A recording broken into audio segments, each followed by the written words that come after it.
রাজধানী আগরতলার লক্ষ্মীনারায়ণ বাড়ির শিব মন্দিরের প্রতিষ্ঠা দিবস উপলক্ষে প্রতি বছরের মতো এবারও আয়োজন করা হয় মহাশিব যজ্ঞ। সকাল থেকে টানা 12 ঘন্টা চলে এই যজ্ঞ কর্মসূচি। মূলত দেশ ও রাজ্যের মানুষের মঙ্গল কামনার্থেই এই মহাযজ্ঞের আয়োজন। ধর্মীয় এই কর্মসূচিকে ঘিরে লক্ষ্মীনারায়ণ বাড়ি প্রাঙ্গণে ধর্মপ্রাণ মানুষের উপস্থিতি ছিল বেশ লক্ষণীয়।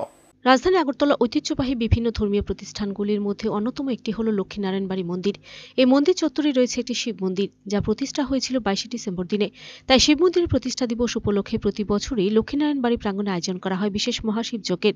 এবারও তার ব্যতিক্রম নয়। শুক্রবার সকালে ধর্মীয় রীতিনীতি মেনে শুরু হয় এই মহাশিব যজ্ঞ। মূলত দেশ ও রাজ্যের সব অংশের মানুষের মঙ্গল কামনার্থে মহাযজ্ঞের আয়োজন।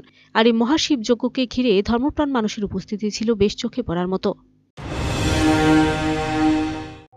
আজকের যে শিবযজ্ঞ, আজকের শিবযজ্ঞটা হচ্ছে এখানে যে শিব মন্দিরটা, লক্ষ্মীনারায়ণ মন্দিরের যে শিব মন্দিরটা, এটা এই সময়ে এই দিনে প্রতিষ্ঠা হয়েছিল।